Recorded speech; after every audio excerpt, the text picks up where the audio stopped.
이제 오늘 말씀은 사도 바울의 2차 전도 여행의 마지막 후반부를 말해주고 있습니다.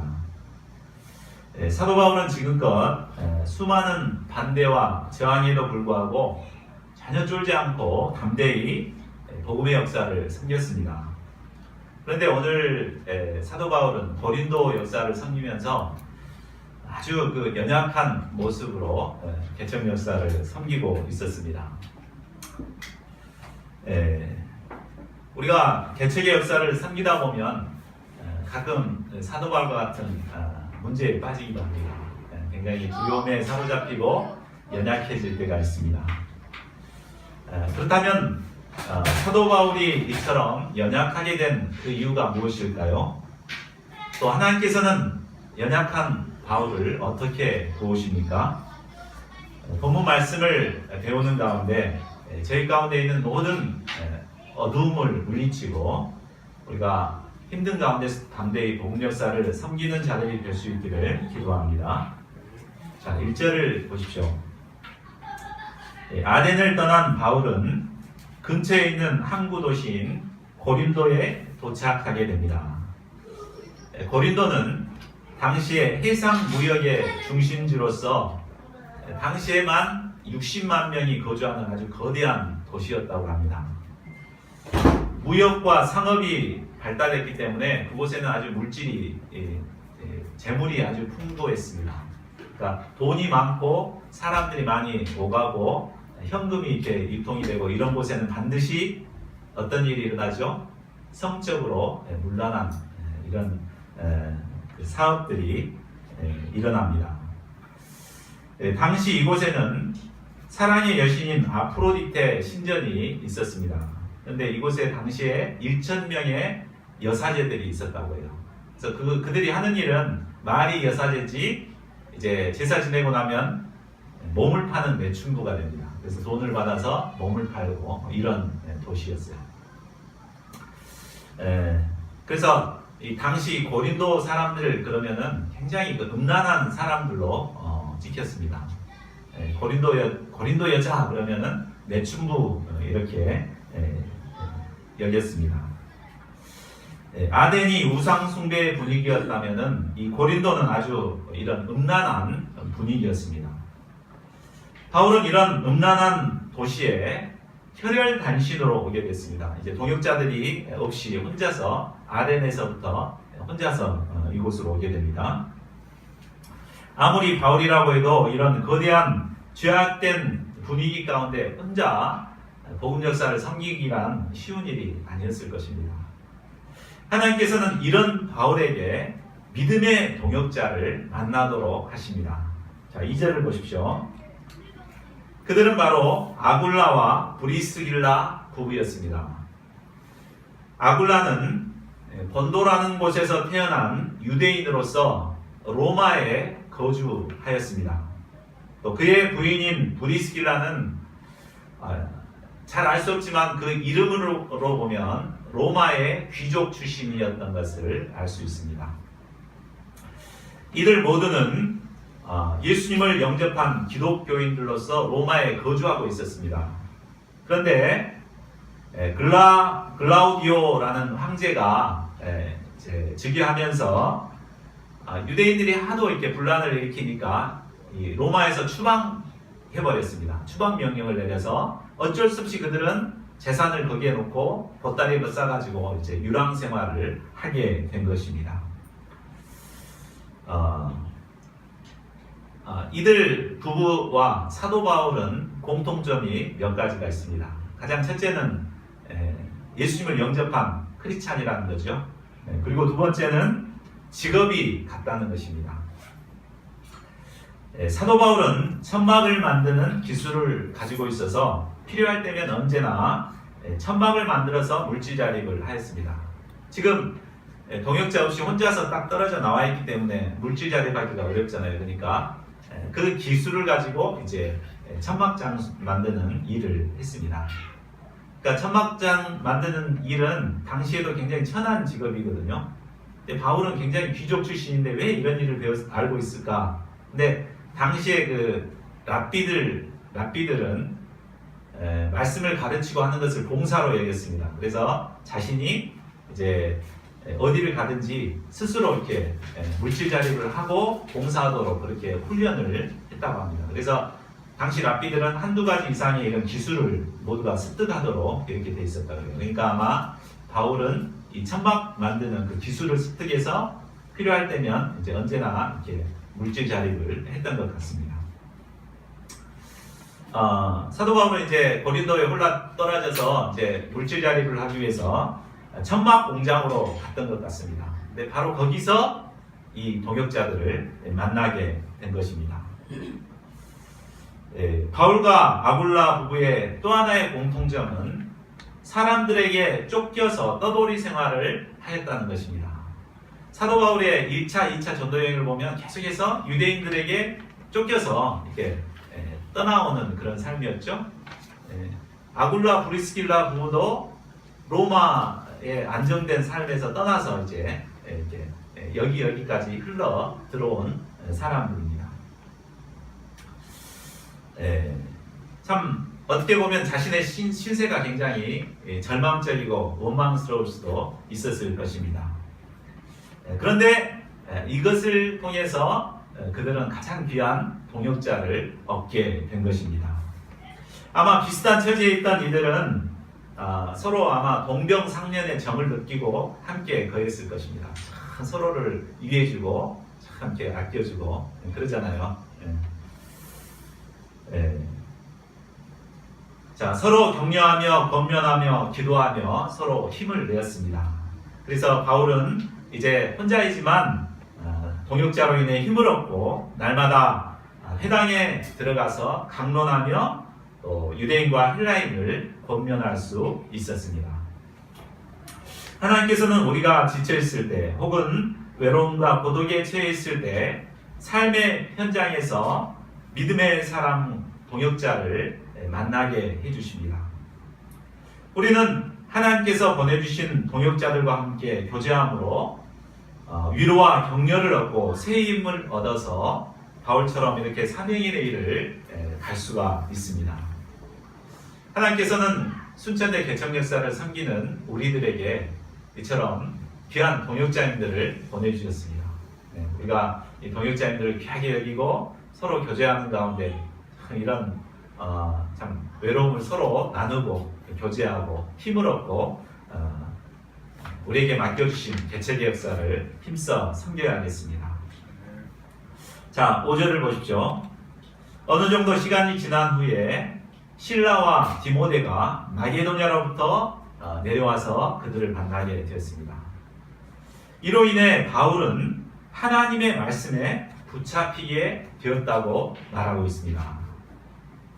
말씀에 붙잡혔다는 말은 말씀 외에 다른 것은 생각하지 않게 되었다. 말씀에만 집중하게 되었다는 말입니다. 자, 그렇다면 이 동역자들이 온 것과 사도 바울이 말씀에 붙잡힌 것과는 어떤 인과관계가 있는 것입니까? 동역자들이 왔는데 왜 사도 바울이 말씀에 붙잡힐 수가 있었습니까? 그 첫째는 동역자들이 많아짐으로 인해 바울이 하던 여러 가지 일들을 서로 나누어 줄 수 있었기 때문일 것입니다. 그죠? 바울 혼자서 막 하다 보면 힘들지만 동역자가 2명이 왔으니까 나누어서 지니까 얼마나 이제 사도 바울은 말씀에 더욱더 집중할 수가 있었겠죠. 또 두 번째로는 고린도 후서에 보면은 이때 그들이 헌금을 가지고 빌립보에서 이렇게 한 헌금을 가지고 왔다고 이렇게 기록되어 있습니다. 그러니까 동역자들이 올 때 빈손으로 안 오고 헌금을 가지고 왔죠. 이 헌금이 있기 때문에 더 이상 사도 바울은 천막 깁는 일을 안 해도 될 수 있었습니다. 그래서 이제 물질 자립의 역사를 스스로 안 하고 헌금을 이제 가지고 말씀에만 집중할 수 있었음을 볼 수 있습니다. 셋째로 이들을 통해 마게도냐 교회가 핍박 가운데 든든히 서가고 있다는 소식을 들었기 때문에도 이제 힘을 낼 수 있었을 것입니다. 데살로니가전서 3장 6절에 보면 이때 이제 디모데가 데살로니가 성도들의 그 믿음과 사랑, 그런 핍박 가운데서도 어떻게 믿음으로 살고 있는가, 서로 어떻게 사랑의 동역을 하고 있는가를 전해줬어요. 이것이 아마 사도 바울에게는 큰 힘이 되었을 걸로 여겨집니다. 사도 바울은 핍박에서 이렇게 쫓겨나서 결국 이곳까지 왔는데 항상 걱정이 됐겠죠. 남은 성도들은 과연 잘 있을까? 이것에 많이 이제 영역을 빼앗겼는데 그들이 어려운 가운데서도 믿음으로 잘 하고 있다는 소식을 듣게 되었을 때 이제 말씀에 집중하고 말씀에 붙잡힌 바 될 수 있었을 것입니다. 하나님의 말씀에 붙잡히게 되자 바울은 이제 유대인들의 핍박을 두려워하지 않고 담대히 유대인들에게 예수는 그리스도라고 밝히 증언하였습니다. 그러면 사도 바울이 이방인이 아닌 유대인들에게 초점을 맞추어서 복음을 증거한 이유는 또 무엇일까요? 이방인의 사도이기 때문에 이방인들에게 이제 해야 될 텐데 왜 유대인들에게 힘을 내 가지고 예수님을 그리스도라고 이제 증거했을까요? 아마 고린도에 만연한 죄악된 분위기 때문이지 않을까 생각됩니다.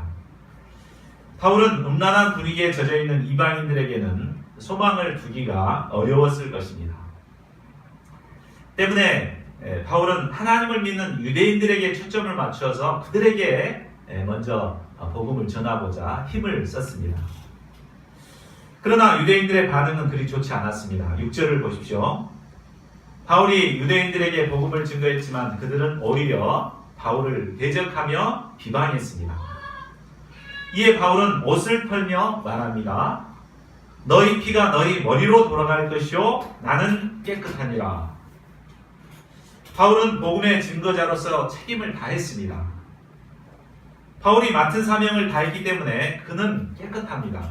그러나 유대인들은 그 증거를 받고도 받아들이지 않았기 때문에 모든 책임은 그들 스스로가 지게 되고 결국 하나님께서 그들을 준엄하게 심판하실 것입니다. 그들의 머리에 하나님의 심판이 임하는 무서운 심판을 받게 될 것이라는 말입니다. 바울은 유대인 선교에 대해 또다시 한계를 느끼고 새롭게 이방인 선교의 방향을 잡습니다. 그리고 하나님을 경외하는 디도 유스도라는 사람의 집에서 이방인 선교의 역사를 이루게 됩니다. 유스도의 집은 유대교 회당 옆에 자리하고 있었습니다. 근데 이곳은 바로 이제 고린도 교회가 세워지는 축복을 누리게 됩니다. 근데 이방인 선교의 방향을 잡고 이렇게 했더니 아이러니하게도 회당장 그리스보와 온 가족이 주를 믿는 역사가 일어나게 됩니다. 또 수많은 고린도 사람들도 믿고 세례를 받는 부흥의 역사가 일어나게 되었습니다. 그런데 9절을 보십시오. 밤에 주께서 환상 가운데 바울에게 나타나서 말씀하셨습니다. 두려워하지 말며 침묵하지 말고 말하라. 자, 이 말씀을 볼 때 현재 바울의 영적 상태가 어떤가를 알 수 있습니다. 그것은 지금 두려움에 사로잡혀서 입 하나 뻥끗 못하고 이제 참 소심하게 사명을 감당하고 있는 것을 보여줍니다. 근데 참 이해가 안 되죠. 지금 보면은 이방인 선교의 방향을 잡고 하나니까 이렇게 회당장까지 이렇게 회개하고 많은 사람들이 막 부흥되는 그런 역사가 있었는데 왜 사도 바울은 두려움에 사로잡혔을까? 참 이해가 안 되잖아요. 참 그동안의 사도 바울을 보면 어떤 역경 가운데서도 다 이겨냈습니다. 1차 전도여행 때 루스드라에서 막 유대인들이 돌을 던져가지고 테러를 했을 때 기절한 그 상황에서 다시 툴툴 털고 일어나서 복음 역사가 생겼고, 또 빌립보에서는 억울하게 옷이 벗겨지고 매질을 당하고 깊은 옥에 갇혔지만 찬성하면서 그 어려움들을 이겨냈습니다. 근데 지금은 아주 평안한 시기인데 오히려 두려움에 사로잡혀 있어요. 참 이런 상황이라면 오히려 더 담대하게 막 복음을 전해야 할 것 같은데 왜 이렇게 기가 죽어 있을까? 본문에는 그 이유에 대해서 자세하게 설명되어 있지는 않습니다. 왜 그랬는지. 그런데 10절 말씀과 함께 참고해 보면은 약간 이해 가는 부분들이 있습니다. 그것은 바로 유대인들이 대적하여 해롭게 할 것에 대한 두려움 때문이었습니다. 그동안 사도 바울의 전도 역사를 보면은 막 부흥하고 나면은 반드시 유대인들의 핍박이 왔습니다. 그래서 결국 쫓겨나가고 그랬죠. 부흥시키면 핍박이 오고 부흥하면 핍박이 오고 계속 이런 과정을 겪어왔거든요. 이런 패턴은 1차 전도여행, 2차 전도여행 변함없이 계속해서 반복되었습니다. 그러다 보니까 이 일은 바울에게 있어서 트라우마로 자리 잡게 되었던 것 같습니다. 그래서 부흥이 일어나게 되면 반드시 이제 핍박이 오게 되니까 두려움이 생기게 된 것이 아닌가 이런 생각이 듭니다. 더군다나 지금 바울이 있는 곳은 유스도의 집이죠. 회당이 바로 옆에 있다 보니까 바로 테러가 언제 밀어닥칠지 알 수 없는 상황입니다. 그러니까 아마 밤에 깊은 잠을 잘 수가 없었을 것 같아요. 혹시 불이라도 지르지 않을까 이런 노심초사하는 마음 때문에 그렇게 두려워했던 것 같습니다. 그 고통이 어땠는가 고린도전서 2장 3절에 나와 있죠. 그는 내가 너희 가운데 거할 때 약하고 두려워하고 심히 떨어더라. 그러니까 사실 보이지 않는 적이 더 두려운 거예요. 막상 부딪혀보면 아무것도 아닌데 막 이렇게 두려운 트라우마로 인해서 두려워하게 되면 아무리 사도 바울이라도 참 두려워할 수밖에 없는 것 같습니다. 사도 바울이 말씀을 적극적으로 전하지 못한 또 한 가지 이유는 바로 복음을 전해봤자 더 이상 구원받을 자들이 없을 거라는 생각 때문이 아니었을까 싶습니다. 당시 음란한 고린도에는 이제 아무리 복음 역사를 섬기려고 해도 그 양들이 복음을 잘 받아들이지 않는 분위기였습니다. 또 만일 그들이 복음을 영접하고 교회에 온다 하더라도 그들이 교회에서 악영향을 끼칠 수 있잖아요. 그래서 고린도 전서에 보면은 많은 이제 악영향들이 있었는데 음란한 그들이 이렇게 교회에 오면 오히려 악영향이 될까 싶어서 그들에게 관심을 쏟지 않았을 수 있습니다. 이런 생각들이 있을 때 우리도 캠퍼스에 적극적으로 나가지 못하죠. 자, 그렇다면 하나님께서는 이런 바울을 어떻게 도와주십니까? 우리 9절, 10절을 같이 읽어보겠습니다. 시작. 밤에 주께서 한 산 가운데 바울에게 말씀하시되 두려워하지 말며 침묵하지 말고 말하라. 내가 너와 함께 있음에 어떤 사람도 너를 대적하여 해롭게 할 자가 없을 것이니 이는 이 백성에 내 백성이 많음이라 하시더라.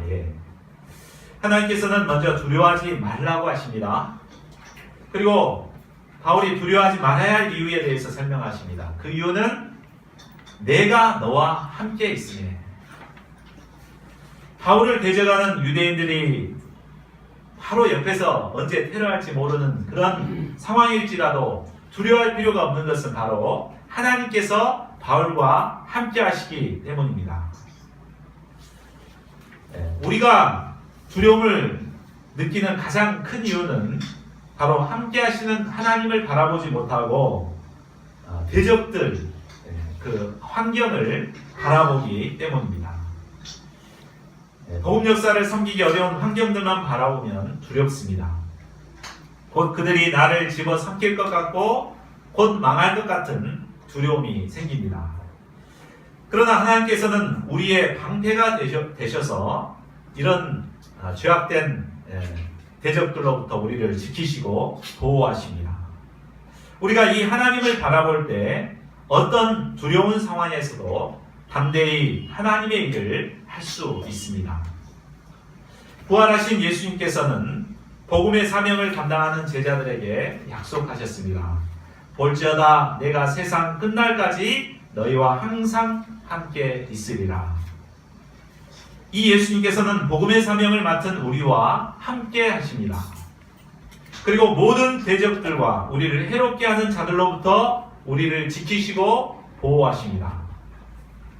그러므로 우리는 어떤 상황 가운데서도 우리와 함께 하시는 이 주님을 바라봐야겠습니다. 그리하여 두려움을 이기고 담대히 복음의 증인된 삶을 살아갈 수 있기를 기도합니다. 또 주님은 바울에게 침묵하지 말고 말하라고 명하십니다. 그리고 이 성 중에 내 백성, 곧 하나님의 백성이 많다고 말씀하십니다. 곧 이 성에 하나님의 백성들이 많이 있기 때문에 침묵하지 말고 담대히 말하라는 것입니다. 바울은 고린도의 음란한 분위기를 보며 이곳에는 하나님의 택하신 백성들이 없을 것이라고 생각했습니다. 그래서 잠잠히 침묵하고 있었습니다. 그러나 하나님께서는 음란으로 가득 찬 고린도에도 하나님의 백성을 남겨놓으셨습니다. 그것도 많이 남겨놓으셨다고 말씀하십니다. 그러므로 바울은 침묵하지 말고 일어나 적극적으로 복음의 말씀을 전해야 합니다. 오늘날 캠퍼스를 바라볼 때 캠퍼스에는 과연 구원받을 자들이 과연 몇이나 있을까라는 생각이 들기도 합니다. 요즘 학생들은 영적인 것에는 전혀 관심이 없습니다. 학생들이 가장 큰 비중을 갖고 있는 것은 바로 이성이죠. 그래서 간혹 전도하다가 우리 교회 나와라고 이렇게 하면은 그들이 관심이 조금이라도 있는 애들이 물어보는 게 뭡니까? 이쁜 여학생들이 있냐고 물어보죠. 그러니까 오로지 이제 학생들의 주된 관심은 이제 이성인 거예요. 캠퍼스에 가보면 간혹 쳐다보기 민망할 정도로 애정 행각을 벌이는 것도 심심치 않게 보게 됩니다. 어떤 목사님은 캠퍼스에 100번 나가서 전도했는데 단 한 명도 성경 공부로 연결된 사람이 없었다고 합니다. 이런 분위기의 캠퍼스를 바라보면 과연 이 캠퍼스에 하나님의 백성이 있을까 이런 생각이 들기도 합니다. 우리가 하는 복음을 전하는 것은 헛수고처럼 여겨집니다. 그러나 하나님께서는 이런 음란한 곳에도 분명 하나님의 백성들을 남겨놓으셨다고 말씀하십니다. 우리 순천대 캠퍼스에도 분명히 하나님께서 택하신 백성들을 남겨놓으셨습니다. 우리가 그들이 누군지는 잘 알 수가 없습니다. 정말 딱 정확하게 안다면 그들에게만 가서 전도하면 될 텐데 알 수가 없기 때문에 우리는 쉬지 말고 그치지 않고 계속해서 복음을 전해야 하는 것입니다. 우리가 쉬지 않고 복음을 계속해서 전하다 보면 하나님의 택한 백성들을 만날 때가 있습니다. 그래서 그들이 우리의 음성을 듣고 이제 하나님께로 나아오게 될 것입니다. 그러므로 우리는 아무리 이 시대가 음란하고 소망이 없어 보일지라도 침묵하지 말고 힘써 복음을 전해야겠습니다. 자, 그러면 이 환상을 통해 말씀을 받은 바울은 구체적으로 어떻게 순종합니까? 11절을 보십시오. 자, 이때까지 바울은 한 지역에 1년 이상 머문 적이 없었습니다. 그러나 음란의 도시인 이 고린도에는 무려 1년 6개월간 머무르며 그들 가운데서 하나님의 말씀을 가르치게 됩니다. 바울은 잠시 믿음 없이 두려움에 빠졌음을 깊이 회개하고 하나님의 말씀에 순종하여 말씀을 가르치기에 힘썼습니다. 자, 12절에서 17절은 하나님께서 대적인 유대인들의 위협을 구체적으로 어떻게 막아주셨는가를 보여줍니다. 유대인들은 이제 막 총독으로 부임한 갈리오에게 사도 바울이 율법을 어기고 사람들에게 하나님을 경외하라고 가르친다며 고소를 하게 됩니다. 당시 로마법에 의하면 로마에서 인정하는 종교만 인정을 했고 그 외에는 불법으로 열렸습니다. 그러니까 사도 바울이 예수님을 그리스도로 전한 것은 분명히 불법이다, 율법을 어기는 것이다, 그렇게 하면서 고소를 한 것입니다. 그런데 놀랍게도 갈리오 총독은 이 문제에 대해서 관여하지 않으려고 합니다. 그래서 이제 죄를 지었거나 하면은 내가 관여하겠는데 너희들 먹고 사는 문제라든가 뭐 너희 법에 관한 것은 내가 관여하지 않겠다, 이렇게 하고 그 고소를 기각시켜 버립니다. 하나님께서는 이처럼 위기의 때에 지혜로운 사람을 쓰셔서 하나님의 사람들을 보호해 주십니다. 꼭 하나님의 사람만 이렇게 보호해 주신 게 아니고 일반 사람들도 하나님께서 딱 쓰셔서 우리 하나님의 사람들을 지키고 보호해 주십니다. 자, 18절을 보십시오. 그 일이 있은 후에 바울은 여러 날 더 머물다가 형제들과 작별하고 수리아로 떠나게 됩니다. 동역자인 브리스길라와 아굴라도 함께 동역해서 떠나게 됩니다. 이때 바울은 갱그레아에서 머리를 깎게 됩니다. 이는 바울이 일찍이 하나님께 서원한 것이 있었기 때문이라고 말합니다. 서원한 사람이 머리를 깎는 것은 바로 그 서원이 이제 끝났다라는 것을 이제 선언하는 일종의 퍼포먼스입니다. 우리는 뭐 서원이 있기 때문에 머리를 깎았다 이렇게 생각하기 쉬운데 서원이 이제 다 끝났기 때문에 머리를 깎게 된 것입니다. 바울이 구체적으로 어떤 서원을 했는지는 잘 알 수가 없습니다. 그러나 우리가 고린도 사역을 쭉 이렇게 보면은 아마 바울은 고린도에 남아서 이방인들이 어느 정도 충만하게 하나님의 백성들이 모일 때까지 이제 섬기겠다, 이렇게 아마 결단을 한 것 같습니다. 서원한 것 같습니다. 그래서 이제 서원이 끝났기 때문에 머리를 깎고 이제 새롭게 이제 개척 역사를 시작하고자 하는 것입니다. 자, 19절을 보십시오. 에베소에 도착한 후 바울은 브리스길라와 아굴라 부부를 숙소에 머물게 하고 자신은 회당에 들어가서 유대인과 변론하였습니다. 자, 그런데 에베소에서는 다른 지역과 정말 다른 분위기였습니다. 다른 지역에서는 회당에서 말씀을 전하면 유대인들이 막 반발했죠. 그런데 여기서는 바울을 막 더 오래 있어달라고 막 붙잡았습니다.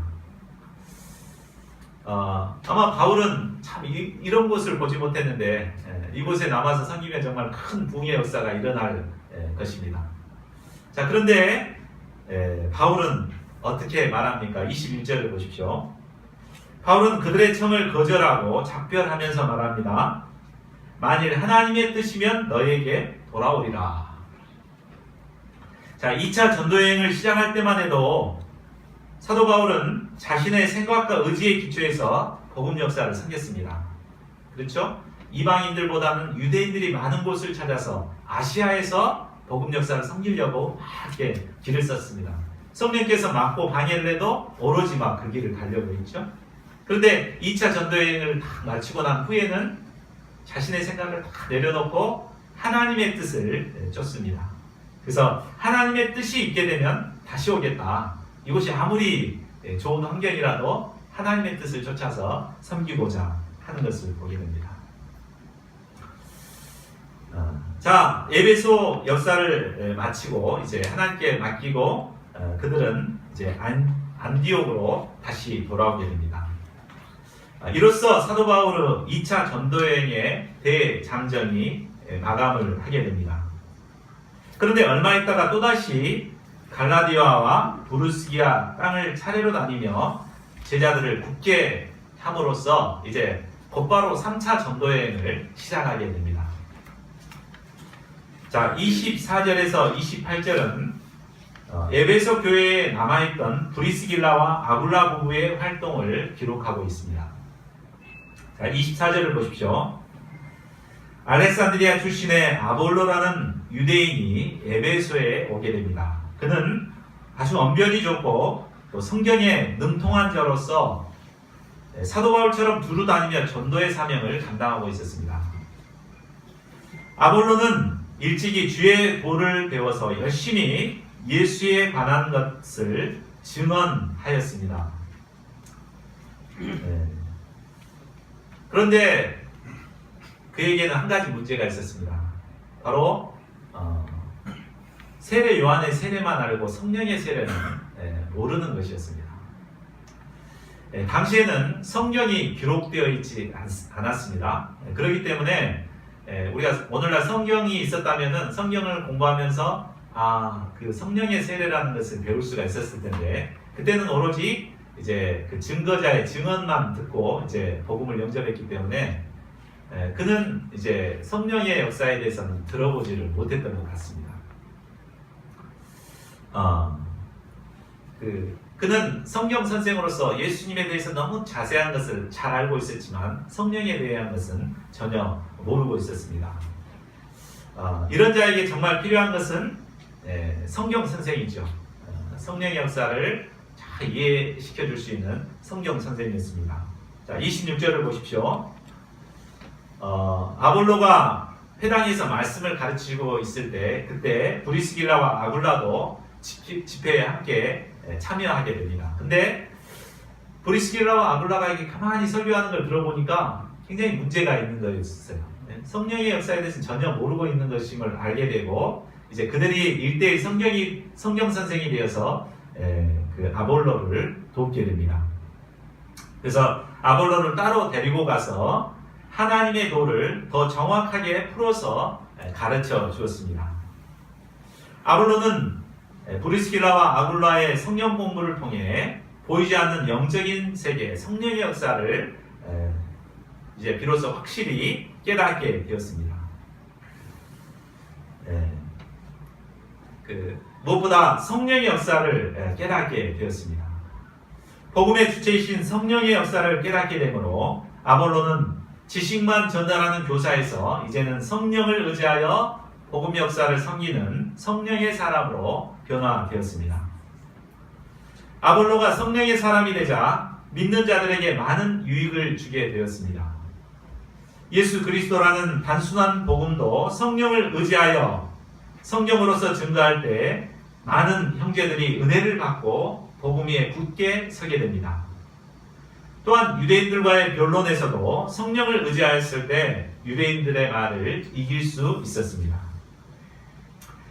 우리가 능력 있는 전도자가 되기 위해서는 반드시 성령의 역사를 이해하고 성령을 의지하는 것이 필요합니다. 복음 역사를 섬기는 데 있어서 성령의 역사가 정말 중요하죠. 그래서 성령을 의지하고 또 성령을 의지해서 말씀을 전할 때 그를 통해서 하나님께서 역사하십니다. 자, 결론을 맺겠습니다. 두려워하는 바울에게 나타나신 주님께서는 이 시간 캠퍼스의 어려운 상황 앞에 두려워하고 기죽어 있는 우리에게도 말씀하십니다. 두려워하지 말고 침묵하지 말고 말하라. 내가 너와 함께 있음에 어떤 사람도 너를 대적하여 해롭게 할 자가 없을 것이니 이는 이성 중에 내 백성이 많으니라. 하나님께서는 우리와 함께 하십니다. 모든 대적들로부터 우리를 지키고 보호해 주십니다. 무엇보다 순천대 캠퍼스에는 하나님의 백성들이 많이 있습니다. 저희 모두가 우리와 함께 하시는 하나님을 의지함으로 캠퍼스에 있는 하나님의 백성들을 찾아 나서기를 기도합니다. 그래서 그들에게 성령을 의지하여 말씀을 가르침으로 구원의 역사를 이루어가는 저희 모두가 될 수 있기를 간절히 기도합니다. 요절 말씀으로 9절과 10절을 함께 읽겠습니다. 시작. 밤에 주께서 환상 가운데 바울에게 말씀하시되 두려워하지 말며 침묵하지 말고 말하라. 내가 너와 함께 있음에 어떤 사람도 너를 대적하여 해롭게 할 자가 없을 것이니 이는 이 성 중에 내 백성이 많으리라 하시더라.